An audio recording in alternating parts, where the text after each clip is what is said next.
I did it the 1st of March. Yeah, yeah.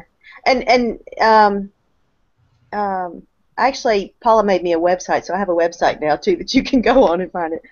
Um, and it's on my YouTube channel. Now I have a YouTube channel now because Paula helped me figure that out too. Yeah. So yeah, Yeah, what that's is? good. Yeah, you could just put in my name in YouTube and probably find it. Okay. Yeah. No, it was good, and you know, I over the last that helped me to think about helping other people, because some of the things that I did were almost like really quick, and and because I'd done a lot of, I guess, ministry over years, and I had a lot of things sorted out, I didn't find as many blockages as other people might do. Yeah. And certainly not, and I just didn't even consider there would be a blockage between my soul and spirit. So it was like, when you sort of talked about that, yeah, it really made me think. And Awesome. it also got me thinking about my spirit, and because when I open the first love gate and I engage with God, it's just about the intimacy of God's presence and being Hmm. sort of joined to Him, but really, I guess sort of. And I had never really thought about, well, what does my spirit look like? We had a question and answer time here on Sunday morning, and someone asked, where is the garden, and is it in your spirit? Is it in your soul? So I said, oh yeah, it's in your soul. And so they said, well, what does your spirit look like then, if it's not like a garden? And I thought, I've never really looked. I've just engaged with God and then gone somewhere. And so, Yeah, yeah. in worship, it was like I just engaged. I thought, okay, I'm just going to go and have a look and see what's there. And I actually found that my spirit is a mountain, and Mm. on the top of the mountain is a throne where I make Jesus Lord, and there's another throne next to it where He teaches me to rule, and the river is flowing out from there, and it goes down in streams that go through my different gates. And as I was doing it, I thought that scripture from Psalm 46, I think it is. Mm-hmm. There's a river whose streams make Make glad the city of Uh-huh. God. And I think actually that's what actually my spirit is. It's my mountain. It's who I am. And I Yeah. suddenly thought, well, I wonder if I can change it. Like I can change my soul and my heart and my garden and create it. And I sort of tried, but it didn't work. And I suddenly thought, well, actually, no, if this spirit has been created before the foundation of the world, then I really haven't got a thing to go and change it. It's what God has created. Mm-hmm. It's quite interesting. I had quite an That's interesting good. encounter around it. Never thought about that. No, I never at the time, but those are the sort of things that you sort of engage with when you that's how my sort of mind works, I guess, and I start thinking and talking and asking God about stuff, and in those sort of encounters. But it was good, because I always yoke myself to God, to Jesus, so I can be guided and directed by Him and be one with Him. But the whole thing of the seat of government of our life and the mountain of our own life, I'd sort of thought about that, but never really sort of thought, oh, actually, this is what it is. And it made it sort of really clear. And then I looked at my first love gate, and thought, well, actually, yeah, there's the gate. But what actually is it a gate into? Because I go through it, but I never really thought about, well, what's it? And for me, it was a pillar of like sort of cloud, more like an ethereal cloud that just went up until I just couldn't see it any further. Oh wow. And again, when I was thinking about that, I thought, actually, yeah, this is like a tower, just like they tried to build a Tower of Babel, which would actually engage right into heaven. Actually, my spirit already engages into it. Yeah. Yeah. And so it's already have access back there. So I go through the door and engage the river of life going through that, but I never really thought, well, what does it look like then? So it may Mm-hmm. look totally different for others, but for me, that's what really came up. So it was quite interesting. Cool. That's neat. That was good. Awesome. Okay. Well, Paula's still not there. I think I might well just connect up and ask them to join on the text. Okay. What time is it there, Mike? Here it's 8 minutes past 1 because our clocks have not yet gone forward, where yours have. So it's an hour earlier for me, but the same time for you. And ours don't go forward until the 30th of March. So yeah, it's an hour earlier. I suddenly discovered that Monday morning. I know I've got to rearrange 8 sessions this week. Oh, there's Micah. He's in the car. Yes, I am. Don't drink and drive, Mike. That's right. Okay. I'm gonna try. Yeah. I'm gonna try to turn my camera off so nobody gets sick. Right. Okay. So, is there anything you'd like to do today? Anything you'd like to talk about, or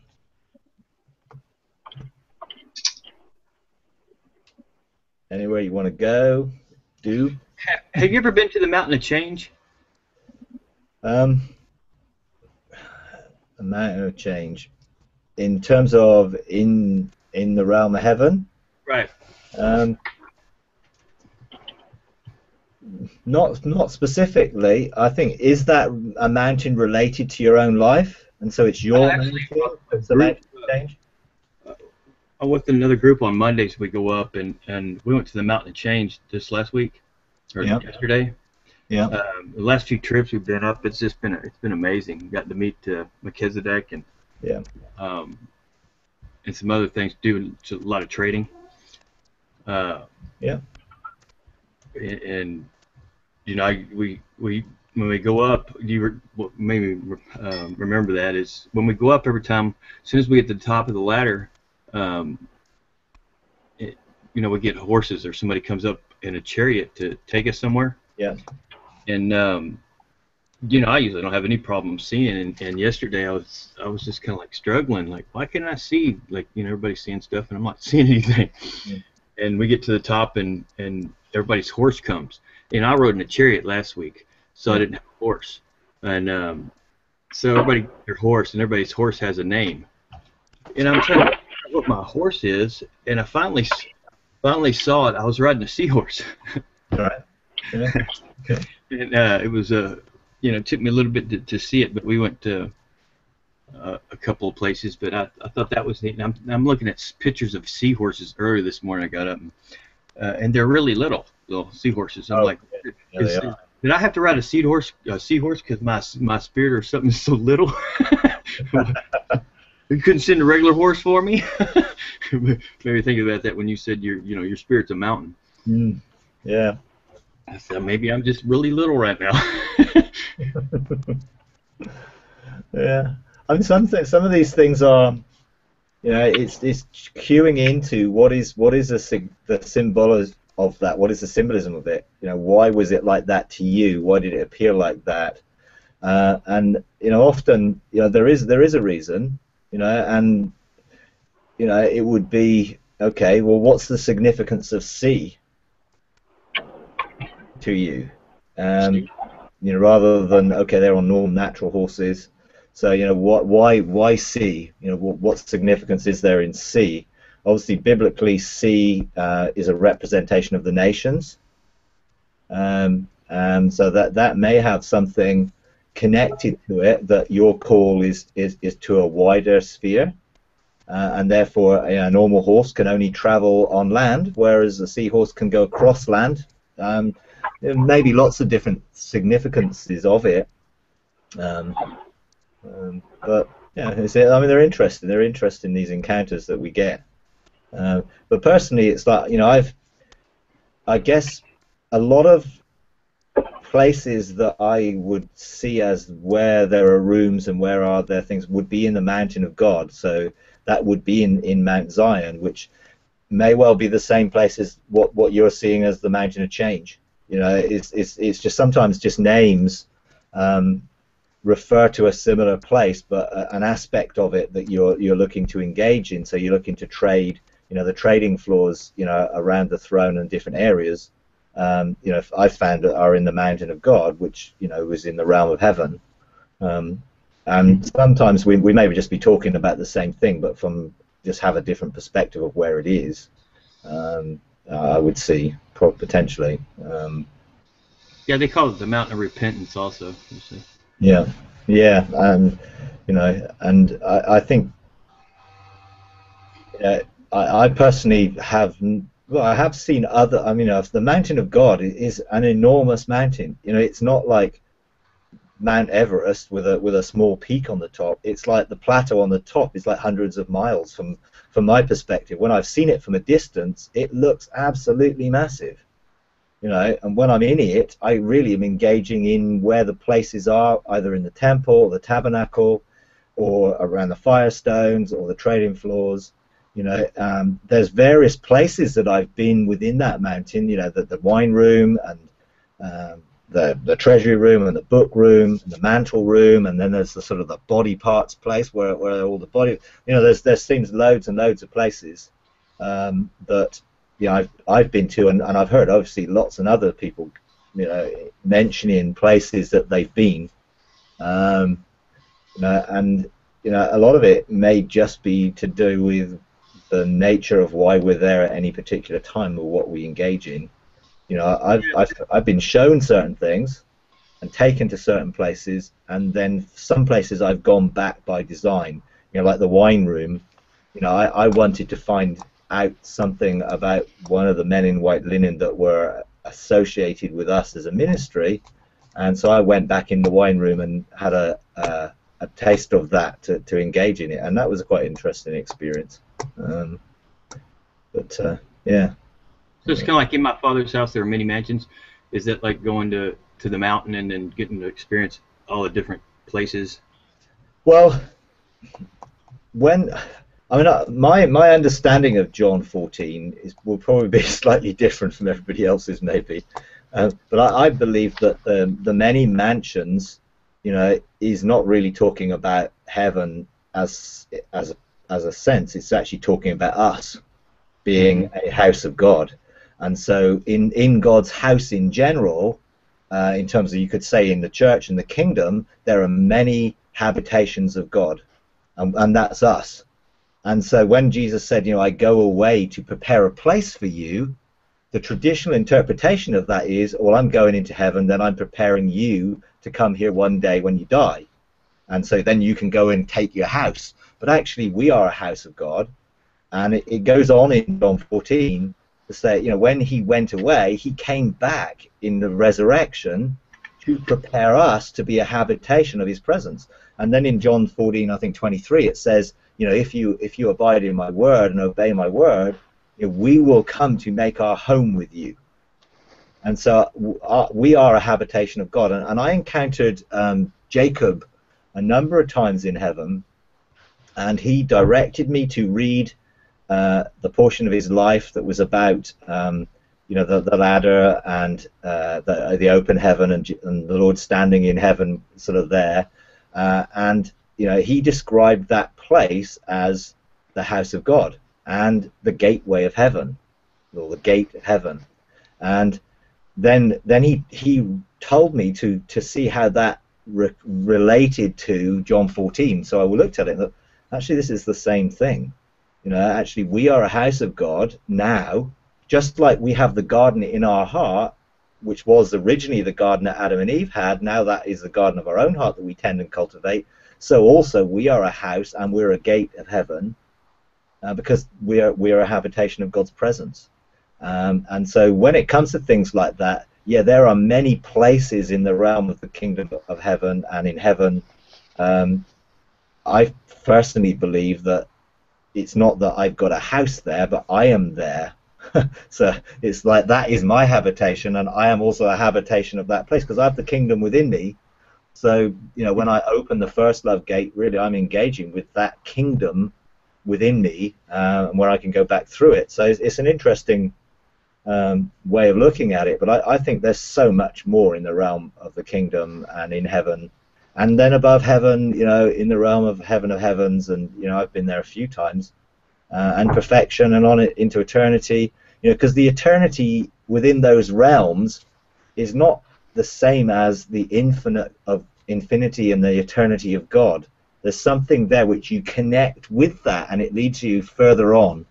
But the realms of heaven are dimensional places that are created, and we get to explore and have some fun finding out what they are, which is great. But a lot of my engagement in the realms of the kingdom, it's about protocol and learning the protocols of how we can administer the kingdom from there. And so I'm working through the different courts and finding how do I use mandates and scrolls in the different courts to affect heaven manifested on earth. And so I've been to a lot of places that some of them I've never been back. Simply, I just never felt drawn to go back there yet, because I've got enough time just spending engaging in the realms that I'm sort of moving in now. And then you sort of move into the realms of the kingdom of heaven, in kingship, and the different aspects of the courts and the thrones there, and engaging in the sort of with the seven spirits of God in the training hall in the realm of heaven. I mean, there's all sorts of places really that, but I feel my focus is really to try and help people learn how to use the protocols of the kingdom and use scrolls and mandates and access those courts to change things. And I think God will give direction into any courts you need to go to when you've established those pathways within you. It's like when you walk a path for many times, it treads it down and you recognize it. Even if you're walking through a wild path, if you do it every day for a week, you'll form a pathway. And when we engage and go into heaven and engage with our mountains and engage with the courts, it's like we're forming a pathway in our own life that it then enables us to engage automatically. I don't now need to go through the various veils and realms of different dimensions that I first had to learn how to do. I can just think I want to be in that place and I'm there. But I couldn't do that initially. I'd had to develop the pathway to help me engage that way, and then follow that pathway regularly. And now, I've engaged in lots of places, and I found if I wanted understanding of the protocols and where I needed to go, then I would go to wisdom. And either I would just ask Jesus to take me somewhere, and take me on an adventure, which he does sometimes, or I just go to talk to wisdom, because wisdom is there to help us in our rulership. And so if there's a kingdom issue of rule or authority, then I would tend to go and seek for that revelation of wisdom. And she has taken me places and shown me certain protocols of how to do things. So that's a good place to engage, definitely. So yeah. So have you got any other questions, or if you want to, look to engage, maybe in that pathway into, getting some scrolls and maybe go into some of the courts and getting them authorized and things, it might be good. Yes. Yeah, I'd like to do that too. But before we do that, I just want to throw something out there. I don't know that I have a question other than just confirmation, I guess. Mm-hmm. The last time we talked, I had an encounter, and you said that I said it was a court, and you said, no, that sounds like the war room. Yeah. Okay, so... Well, it's a court, but it's the court of war, yeah. Okay. Yeah. So, and I was just kind of standing there looking. I wasn't doing anything in it. So in the meantime, I got a mandate, and wisdom took me back there, and I was presented it, and I went through this whole process, getting strategy, and I got angels to do things. Was able to do all that. It's hard for me to explain it because I don't know the terms, but then what was interesting for me was since that time I've been doing other things engaging with that mandate. Um, to the point of I've been going to my mountain a lot to declare things over certain other mountains. And the other Sunday in worship, we were singing a song, and it was the Hallelujah, Michael W. Smith's Hallelujah chorus thing, where it says that Lord God reigns. And I saw myself on the mountain proclaiming the Lord God reigns over each mountain. And it was something that I had never done before. I'd never engaged in that place of, I guess, what you would call rulership while I was worshiping. Yeah. If that makes sense. Yeah. Is that something that is? Yeah. I don't know. I hate to call it normal because it's not. Well, yeah, it is. It's absolutely okay, because what we're looking to try and do in building these pathways and to see our engagement is to establish that we can have visions, that we see into the realm of heaven, like John did when in the first 3 chapters of Revelation he was looking into the realm of heaven as a vision and seeing that, you know, someone who looked like the Lord standing there, and you get the description. And then in Revelation 4 he then visited. He was invited to come up here rather than just look into here, and so he came up. So there's visitation where we visit and go into that realm in our spirit. And ultimately, there's habitation where we live there and here. And so a lot of these experiences where we're in worship is really to train us to begin to engage in both places at the same time. And so we're connected to here, but our spirit is there. I believe that's really how Jesus was able to do the things that he saw the Father doing. You know, I believe he was able to do that. Because he was connected, and his spirit could live there. I think in John 3, where he was talking to Nicodemus, and I think in the Amplified version it talks about, you know, he's talking about no one have gone into heaven but him who's come out of heaven, talking about himself, and he says who is in heaven, who has his home in heaven, and he was doing that as a man, you know.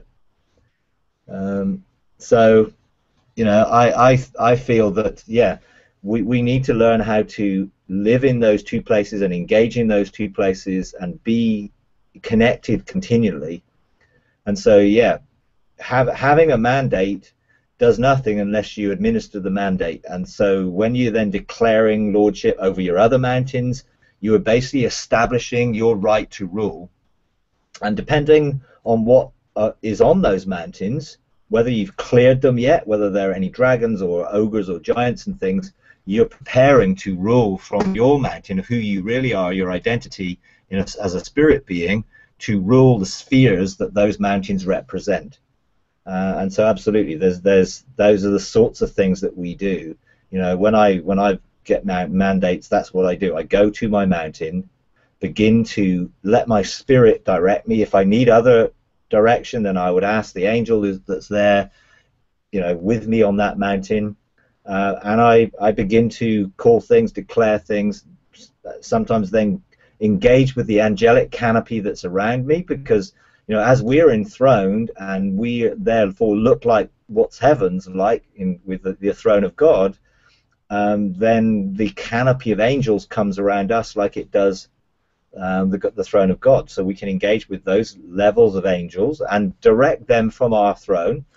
And sometimes then we can go to the court of angels with a mandate and get specific, those that will specifically volunteer or come in on assignment for what the mandate says, so we can outwork it, you know. So no, absolutely, I think it's exactly really the the sort of progression of revelation and experience, and then outworking that experience that we need going forward. That we need to be ruling there all the time, you know, not just looking into it or visiting, but actually ruling there all the time, and be consciously aware that we carry and are a gateway of heaven, you know, and that's really where the gateway is going to be manifested through our life when we're in a position of rulership.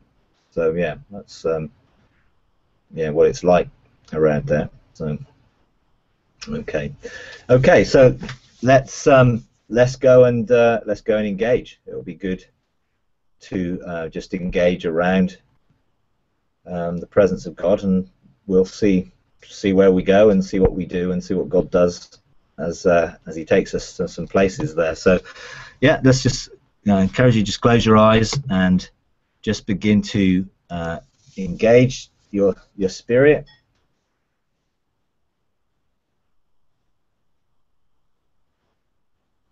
As we stand here under an open heaven, with that realm open over us, we just step up through those steps into the realm of heaven,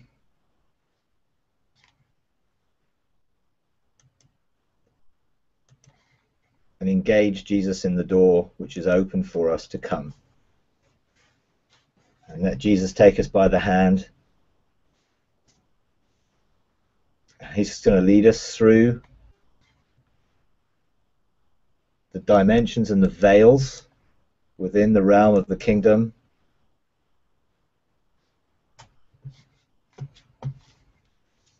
And I just want to encourage you to sense the difference in the atmosphere as you breathe in the atmosphere in this dimension of the kingdom. As you breathe it in, as we go through the different veils of the way, of the truth and the life, just begin to sense the different realms as you move through them. Jesus just takes us through the dimensions of the Spirit into the dimensions of the kingdom of God, the kingdom of heaven. As we go through those realms, into and through the veil, into the realm of heaven, as we go around the ark of His presence.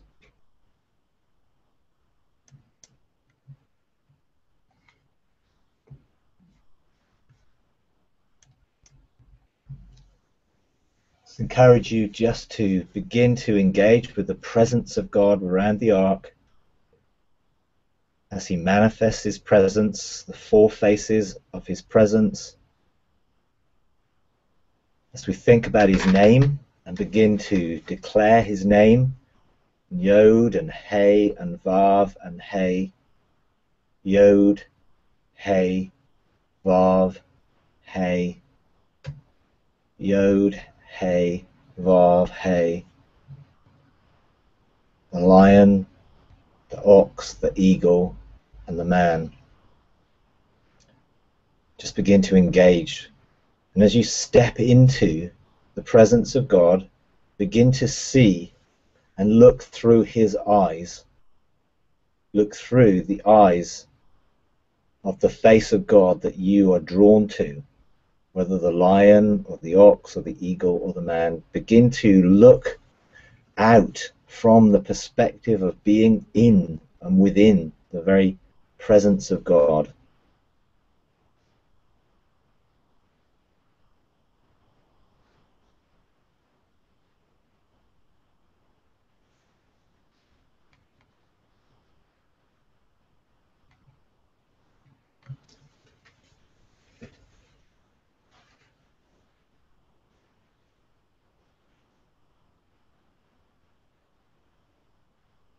Just feel the energy and the life that comes.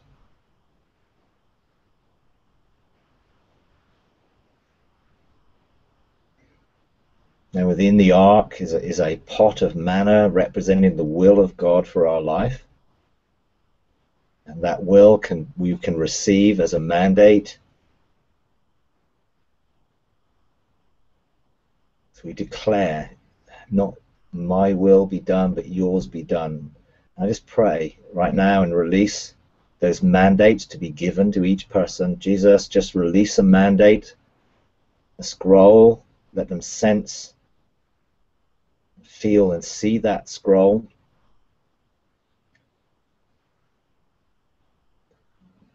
Just let the tablets of each person's heart, that you would unveil and unfurl the revelation of the scroll and their destiny and where this aligns, that their heart's desires would be drawn and changed and transformed towards that scroll, towards that mandate that they carry within their hearts, that gives them authorization and authority.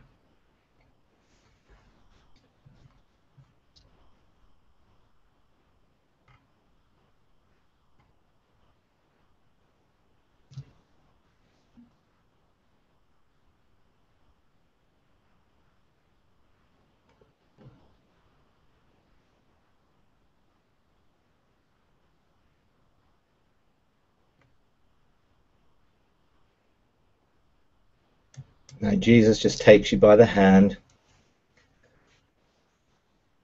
and leads you to the court of chancellors, where the chancellors sit in the bench, and you carry with you within your heart the mandate that's been released to you, and they have before them a scroll.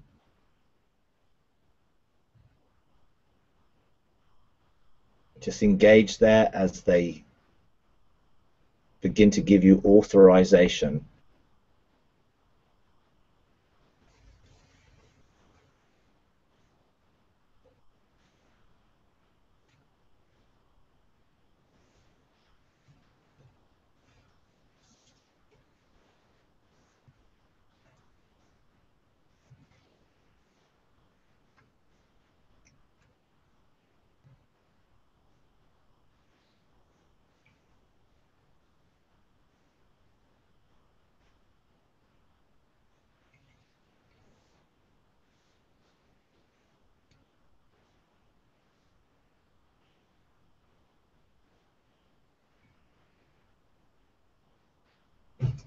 Now Jesus takes you again by the hand and leads you to your mountain within the realm of the kingdom. As he takes you through the dimensions to your mountain,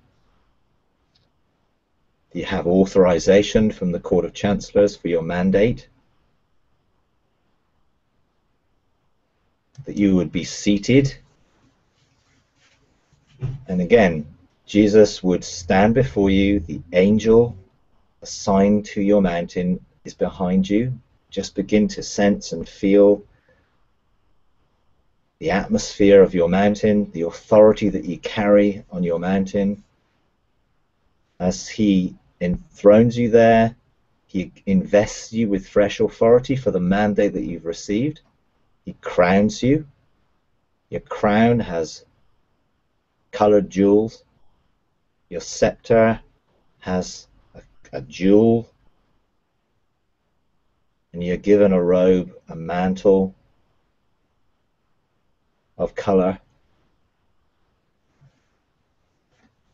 Now just begin to sense the authority and power that he's released to you. The authority you have in the scepter to operate in lordship. Now if you can look down and around, you can see the other mountains below. If you know what they are, again, you may feel called to release something for that mountain. If you don't know what they are, just seek for the revelation that would come for the mountains that belong to you, your spheres of authority. Just observe and see if there's anything that's there within those mountains. Maybe a structure, maybe a creature. Just be aware that you may need to deal with that in the future.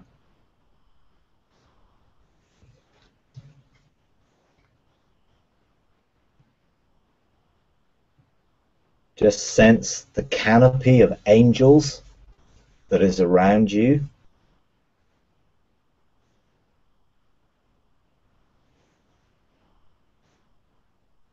Just see if you're led to engage with any of the different orders of angels within those canopies, in those layers and dimensions.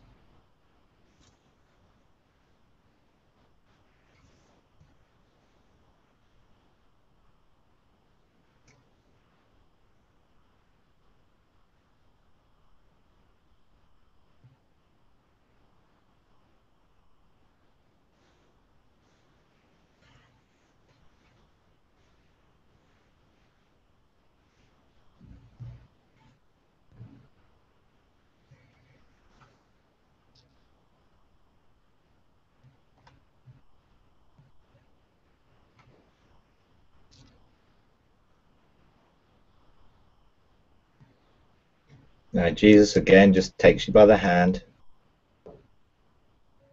leads you to the court of angels, where you carry your mandate. As you open your heart in that realm and that court, just sense the angels, see the angels that are assigned and aligned, that come forth towards the desires of your heart as they're released in authority.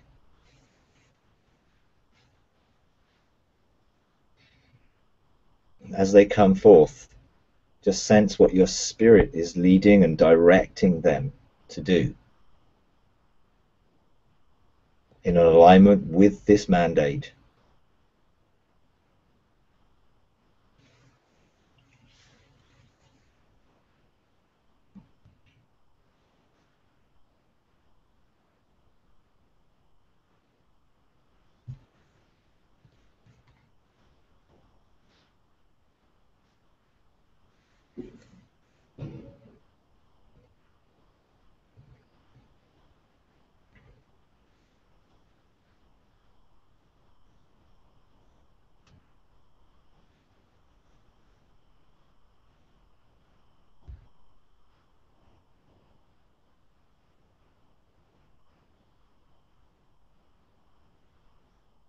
Now, Jesus again would just take you by the hand.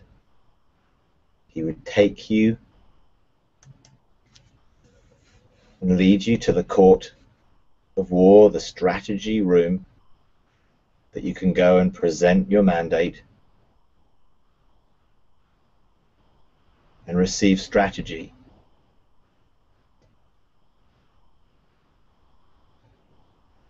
Again, they will write within the scroll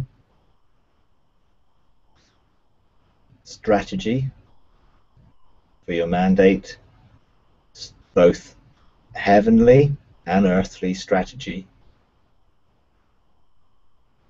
And just let that touch you again within your heart, within the desires of your heart, as the desires of your heart come into alignment with what you receive.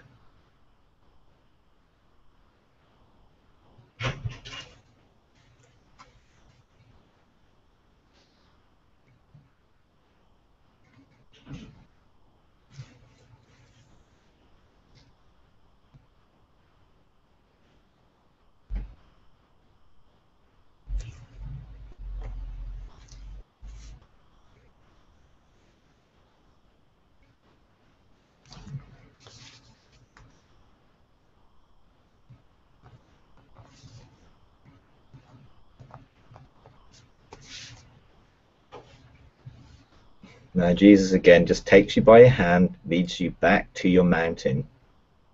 Come back to your mountain with strategy, with angelic assignment for your mandate, and just sense, is there anything you need to declare? Is there anywhere you need to see into? Because what you carry within your heart gives you access in the realm of the spirit to look into situations from the perspective of heaven, into those situations, whether it be people or earthly dimensions and places. Just sense what the Spirit would have you do and say from that position of rulership and authority.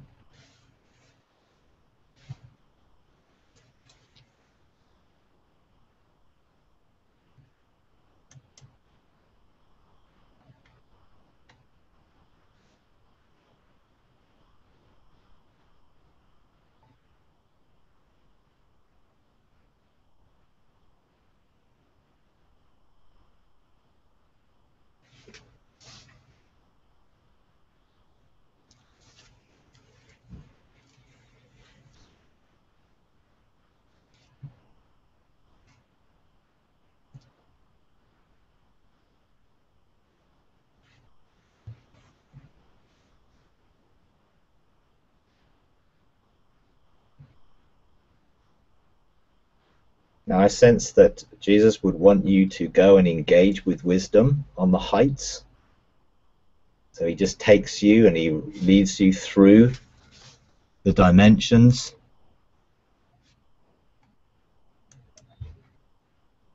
And he's taking you to the heights.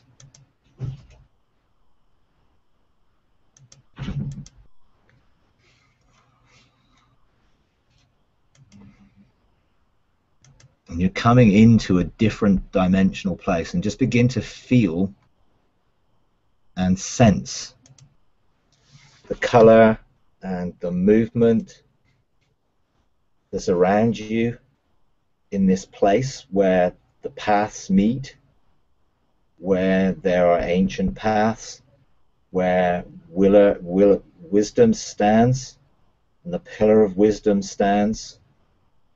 Just begin to sense that engagement.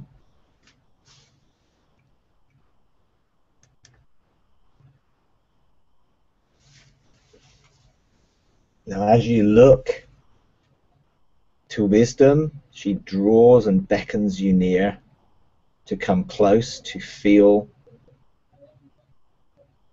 and sense her heart and desire and longing for you. She longs for your engagement as a son, daughter of God. She longs to equip you with revelation, insight, wisdom, and understanding. Just look into her eyes and just look into the dimension of wisdom.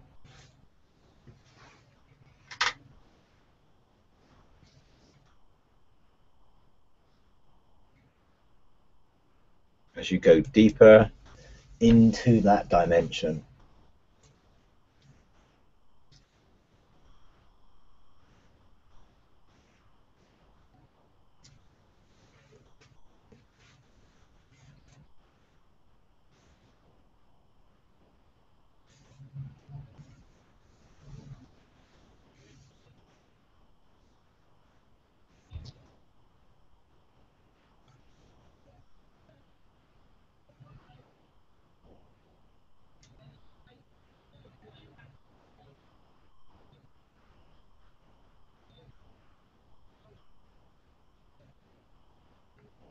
now wisdom takes you to the door. There are doors in that realm, and she takes you to a door, and you can open the door and step through.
Hey, Mike, I think your mic is muted.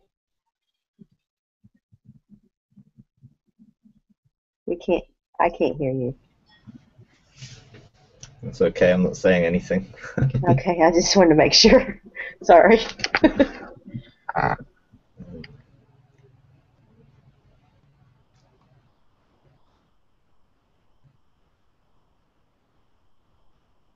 Now you can step back through that door, and Jesus would just take you by the hand and allow the desires of your heart Allow him to take you to somewhere fresh and new that you've never been before. Just allow him to take you through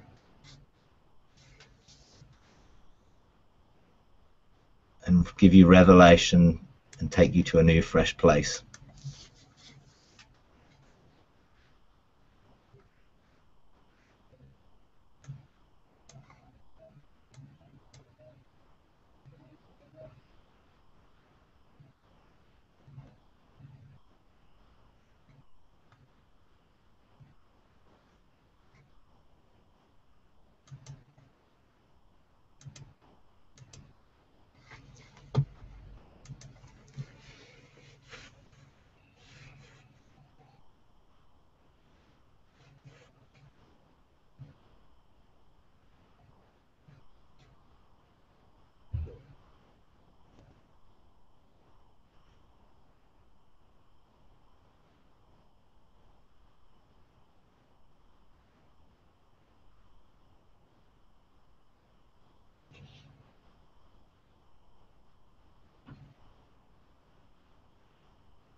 Now we can just step back through the veils and the dimensions back into this realm, taking with us and carrying with us our experiences, our encounters, the transformation and changes in our heart, and where the desires of our heart will draw us towards those things that we've experienced.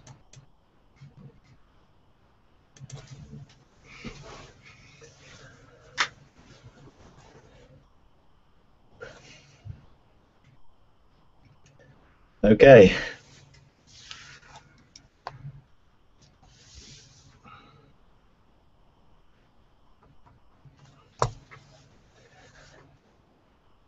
How did you get on with that? Feel free to share anything or not. It's okay.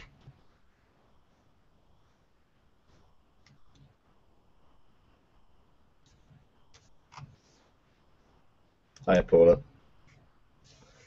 Okay, hang on. Hi. Yeah, hi. I just thought that was a wonderful experience. Can you hear me? Yeah. Hello? Yes, I can hear you. Okay. Okay, good. I was just wondering what everybody else got with where wisdom caused us to step through that door, because what I experienced was a chamber, and it was called Mighty Goodness, the Chamber of Mighty Goodness. And the walls of it were like honey, and so I stuck my hand on the wall and I was eating it. Yeah. And I wonder if anybody else experienced in there with wisdom. Okay. I mean, I've been personally through 4 of those doors that are there, and they've led me to different dimensional places. But you know, wisdom can open doors into different realms. So you know, it's to, you know, can take that testimony of that experience and then continue to receive the revelation. So it doesn't stop with the encounter, but goes on because you carry it within your own heart.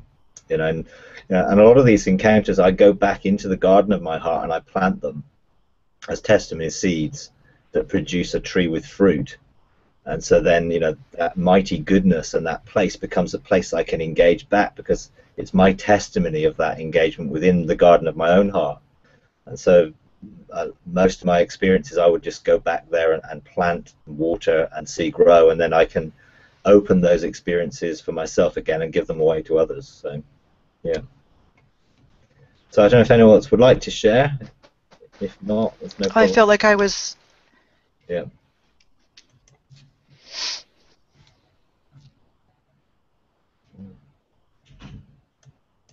Yeah.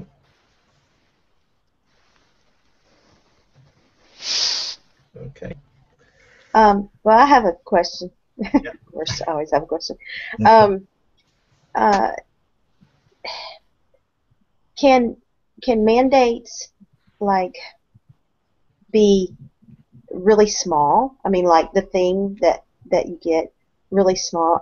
The one mandate that I got before was really big. It was a huge thing. I mean, for me, it was big.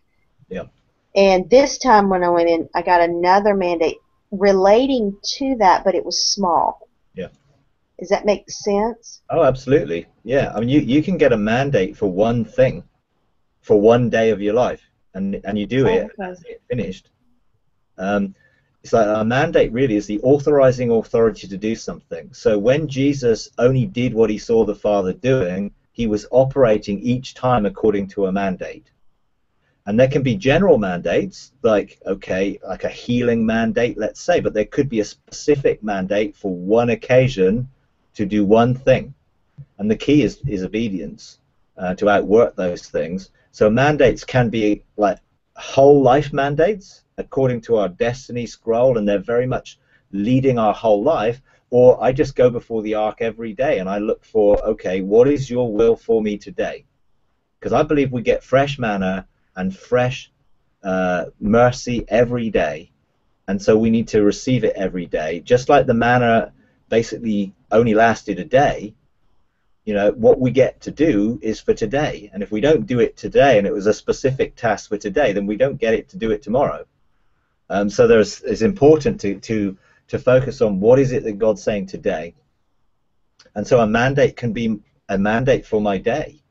You know, and I look for mandates for engagement in these sessions. You know, what is it, God, you want me to do in these sessions? And I respond a lot to questions, but also when it comes to engagement, I'm very much looking to operate according to, you know, where does God want me to operate and go to? And so that comes out of a mandate. So you can have a mandate very clearly just for one thing, or one day, or 1 hour, or 1 minute, or a whole life. You know, but we need to operate out of authorized authority, and it's better to get a strategy to do those things from heaven, so we can do them on earth. You know, definitely that's a positive thing. Yeah. Also, when you had us to look through the eyes of God in the Yad-Heh Vav-Heh and the ox, eagle, whatever, I had a little trouble with that. Right.